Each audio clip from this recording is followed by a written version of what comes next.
I got my best fishing partner, Bog, right there. What's up, dude? We're not catching fish, so you're not very happy. Who likes throwing these? Little chatter donker? Yeah. We're gonna go throw a chatterbait. I'm gonna show you some of the little tips and tricks that I do to catch more fish on a chatterbait. It's one of the most popular lures out there, and for good reason. It catches a lot of fish, and it's super versatile, especially when you're talking about fishing like shallow water, shallow flats, grass, just like that, you know, all that grass down on the bottom. And most importantly, it catches bigs. Bog, are you ready to go fishing? Do you want to see some fish? I do too.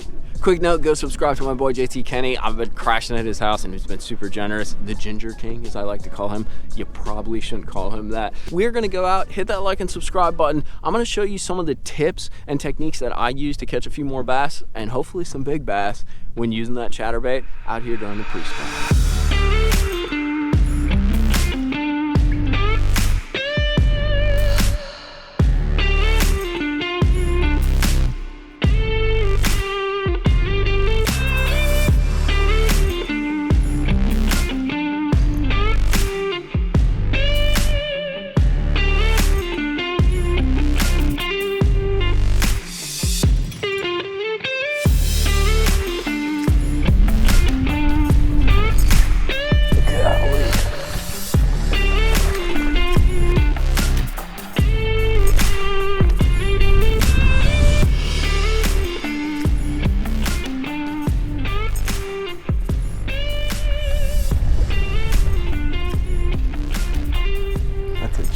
Dude, don't come off. Don't come off.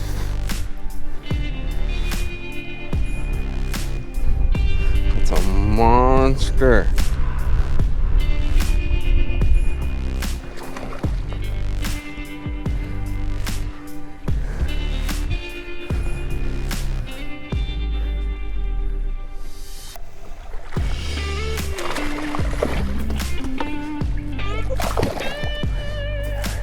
Dude, that's like a 7-8 pounder. Look at that thing, dude. Oh my God. Oh my God. Oh my God. We dropped waypoints on this one little stretch where I caught some bigger ones, and lo and behold, that's a freaking monster. 8 pounder. The chatterdogger strikes again. Dude, play with your trailers. Like seriously, you get a totally different action depending on that trailer that you put on your chatterbait, and playing with it and getting that right, either kind of speed, kind of wobble and dart, or if you want it kicking and riding really even and kind of slow rolling it, you really, the trailer plays a huge role. Yes, the blade, yes, the weight and the size, the line diameter that you use, but that trailer really defines how that thing kind of settles in the water and how it moves around when you're fishing it. Let's get this thing released. Look how big this guy, dude, the shoulders on this thing, I thought she was gonna come off. She did like the freaking flop of death a bunch of times. Dude, that's a 7.5, 8 pounder. How about that, boys? Oh, what a beautiful fish. All right, we're gonna go try to catch your sister later.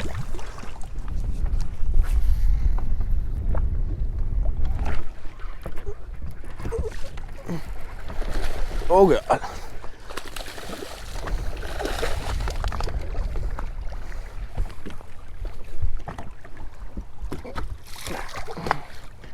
Dude, he clobbered it just on the lift, like popping it up, and he come up and just stopped that thing, dude. Whoa.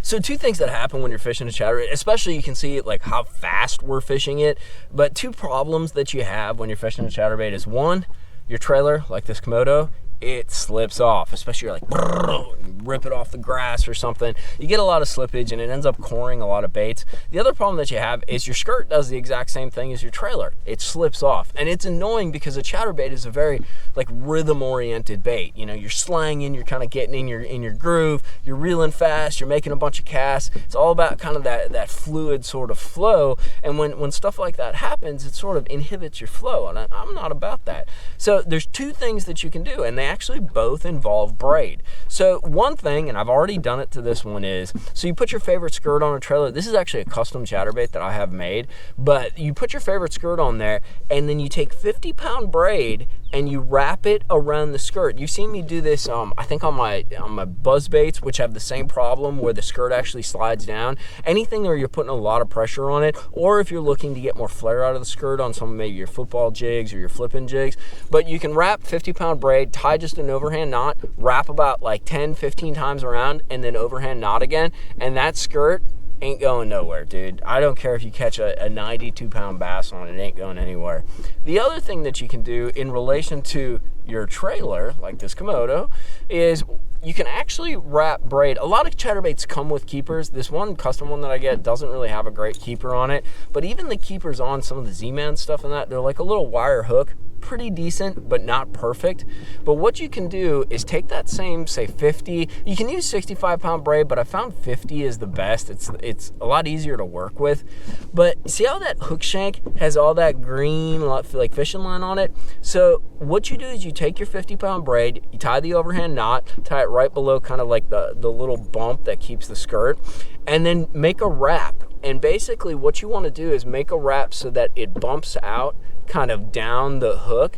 And what that does is two things. Since braid is kind of like rope, it has like grains in it and that, it sort of grabs the plastic and keeps it from slipping down. It's not perfect, and you're gonna core your plastics a little bit, but they do hold on for a little bit longer. And you can do this if it already has a keeper on it. You just wrap a little bit of braid like up on the keeper along with the hook shank, and you'd be amazed how much it actually causes the bait to sort of stick onto that keeper, and that trailer kind of hangs on there better.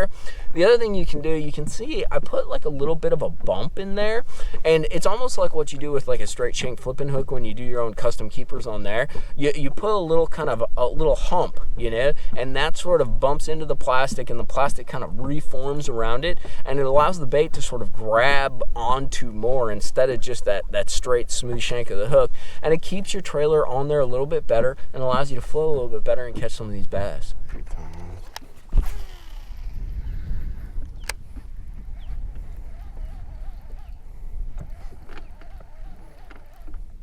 Yeah, here he comes. You like that, George? See how he turned the boat and came towards us because we caught a fish? Those are the guys.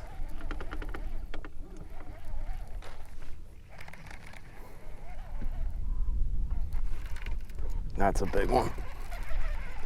And he come off. He broke my f***ing chatterbait, dude. It's a f***ing 4-pounder.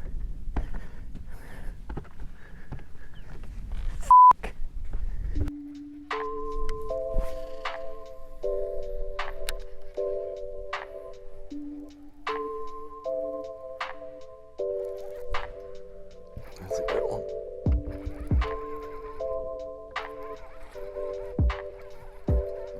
Right on the paws of the chatterbait. Look out. Look out.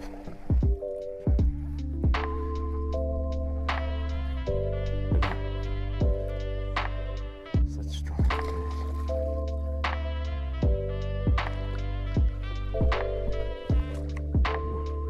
I wanted to boat flip that guy.